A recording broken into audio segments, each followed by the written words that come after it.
Radical Heights is the newest game in the Battle Royale genre.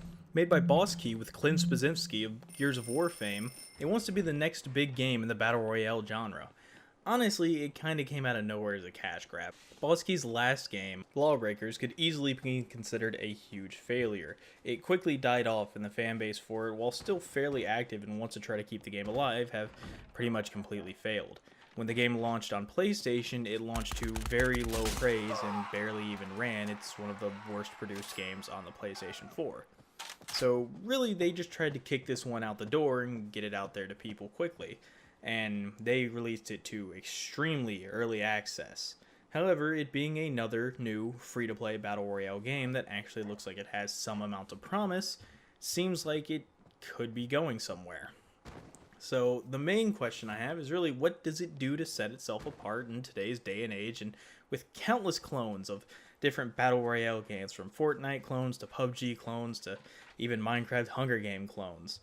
Does this have anything to really set itself apart? And kind of. Not really. See, in today's Battle Royale genre, you really need something to help yourself feel fresh and enjoyable. Not like the same kind of game endlessly in the same cycle in the same genre every time.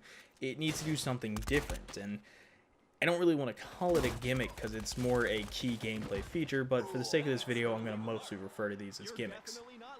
PUBG is what I would consider to be the most vanilla version of Battle Royale you can find. Currently, when you go to play PUBG, it has very basic weapons, attachments, run around a large map, grab loot, shoot, kill, win. There's not too much more to it. There's not any special mechanics that stand out outside of the most basic gameplay for it. Fortnite has the Battle Pass and building, the Battle Pass giving you a reason to keep playing and coming back, and the building has a skill ceiling to help raise itself up and keep it a bit different. You need something to keep you people coming back to the game, keep wanting to play, and actually set it apart and make it different. If all Fortnite did different from PUBG was have building, I don't know how long it would make it. But being free and having the Battle Pass has helped it along a lot more, the Battle Pass even making me want to play it almost at times more than PUBG at this point. Radical Heights has three things to really separate it from PUBG, the vanilla standard. Its gimmicks are basically its cash system, its event system, and its dodge roll. I'll talk about each in order. The cash system feels like it could be both a good and a bad idea. On one hand, it actually really isn't that bad. It allows you to save up for whatever weapon you decide you would want to get instead of praying to RNGesus that you get the gun you want. On the other hand, it kind of feels unbalanced. Saving up to just purchase flat out a better gun than other guns isn't really that good, and at the same time, you could have all the money in the world and never find anything that has a gun in it you actually want. You could end up pretty much gunless for an entire match just because you didn't get lucky enough to find a gun, or end up finally actually finding the one you want, not having enough to afford it, or someone else has already bought it out of the case. There's a number of factors there. It's not actually the worst system ever. It actually makes it where purchasing flat out the weapon you want isn't that hard. It's a mixed bag as to how good it can be, and it's honestly going to take more getting used to than anything. So it's kind of mixed. The rarity system's also kind of strange as well. It's basically copying Fortnite but also PUBG. It has the basic red, white, green, blue, orange, purple rarities for weapons and stuff, but basically they also add attachments. So a green M4 is just a basic M4, but a blue M4 is a basic M4 with an ACOG scope. It's not actually more powerful from what I can tell, it just has a scope on it now, which is kind of strange. It's like they didn't know which game they really wanted to copy from, so they just kind of picked both. But it is kind of nice to know, hey, that's a blue M4, that means I've got an ACOG scope, instead of, hey, that's a blue M4, is that good than this other thing? I don't really know. At least you know what attachments you're going to get, where in PUBG you could get a sniper and then never have a scope for it. The cash system is also used outside of main battles, and that's somewhere I feel it's actually very good. It allows you to earn points much like in PUBG, but instead of spending them on random loot boxes, you spend them on cosmetic clothes. In order to find the clothes you want to spend them on, you have to actually play a match, find the clothes randomly in game, and grab them. Then, once you finish the match, you're able to purchase those clothes for whatever money you earn out of the match for however much they are. I have a couple like shoes and hats and shirts and stuff, but I'm never probably going to save up enough to purchase any of those because it costs a lot. You could just drop actual real money, and that's where the real money system comes in on the actual gyms to help you purchase the clothes cheaper, but I honestly can't see anybody doing that, as that's not a really good incentive to spend money. However, outside of that, I really have no issues, and it's probably one of the best systems in the game. The event system is more of a mixed bag. The game has a very large, very open map that's bigger than Fortnite, but I would say kind of empty at times. It's not as fun to get around, and it's kind of a mixed bag, honestly. I think playing with it more may make you enjoy it more polished, really. It feels very unfinished. This game was released very, very, very, very quickly to early access. I cannot stress that enough. It literally has dev textures on some of the buildings because there's literally just no textures put on them and random models just made. It is the most early access game I have honestly ever seen. However, looking past that, I was talking about events. The event system basically means that in-game at a random point there's going to be something like, here's a race. You get a mic, you go to the start of the race, you race to the end of it. When you get to the end of it, you get some money prizes as well as different items and weapons. Well, this is a good system, all things considered. It's basically essentially the same as an airdrop, just less fancy, and some of them are even basically airdrops where randomly cranes and wires bring into random things you spin to get a random weapon or item from them. They're extremely loud. They make a ton of noise, and the only reason to go to them is if you want to get involved in a fight or want to really take the biggest risk you can possibly take in order to come out of one. Take a basic M4 and wait at the finish line of a race. Wait till that person finishes, take them out while they're on a bike and can't really do much to stop you. And hey, you've gotten their loot and you didn't have to actually do anything. Camp nearby till someone spins the wheel and oh hey, look, they got some loot, they ran off. Hey, you follow them, pop them, bam, you got their loot, you move on.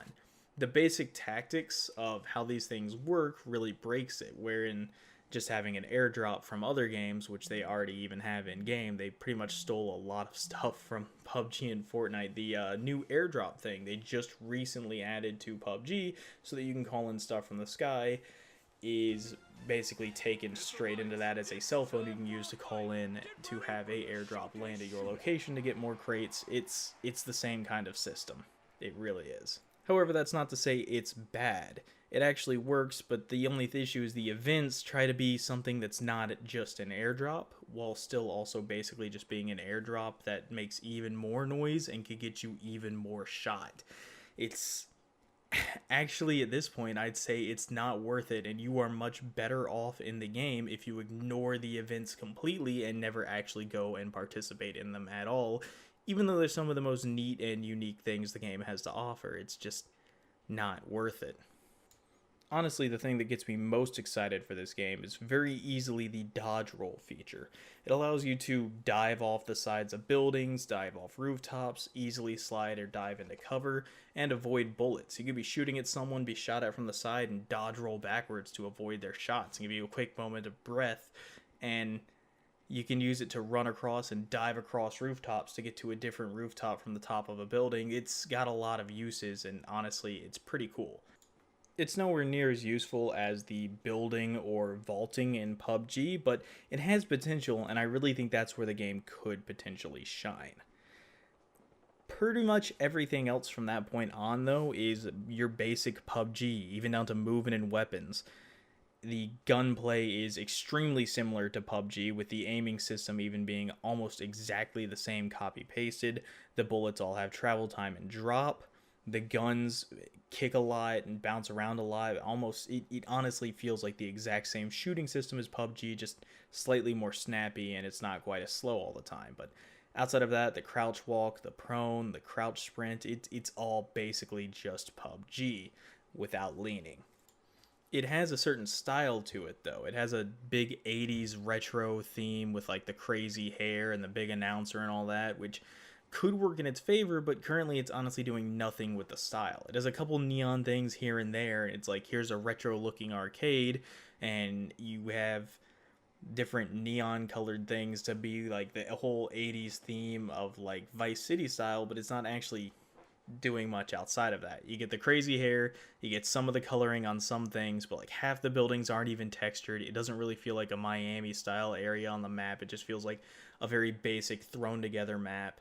There's like a rocky, hilly, mountainy kind of area in it. Like it just doesn't actually do anything with the aesthetic and style it's chose to go with, and I feel like it could actually set itself apart easily with that style.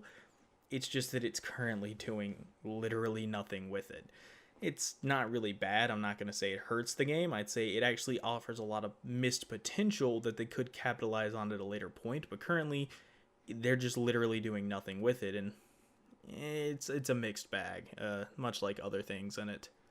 And again, going back to it, the game's extremely early access. I don't know if they might have all the houses look like neon beach houses in Florida, but currently almost nothing has actual textures building wise, so it's really hard to say where this game is going and what they're actually going to do with it at its current point in time.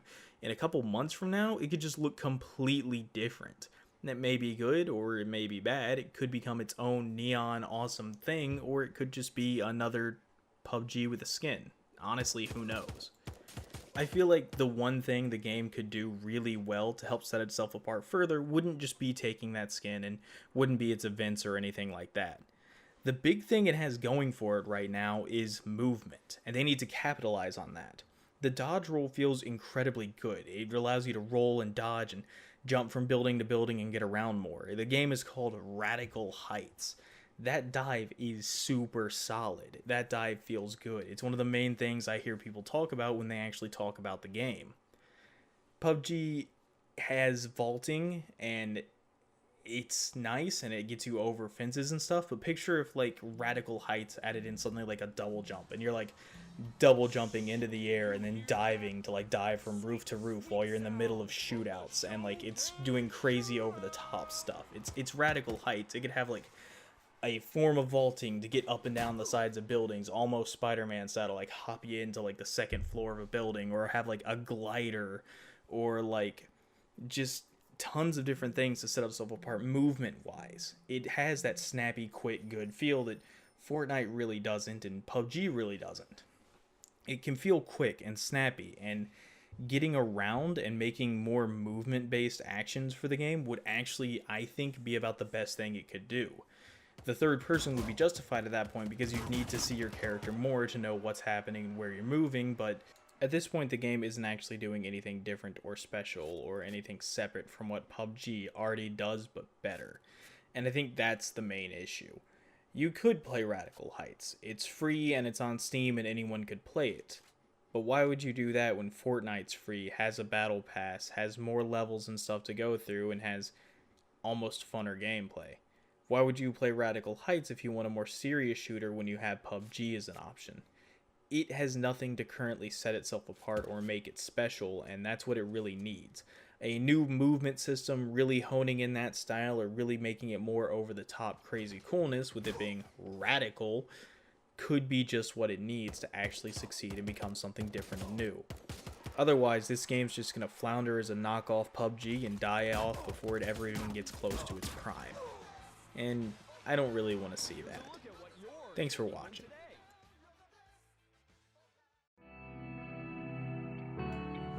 If you enjoyed this video, it was one of my more serious ones. I plan on making them every once in a while, but I also plan on making a couple Let's Play series in between. If you want to stick around for those, feel free to hit the subscribe button. I'd enjoy seeing you there.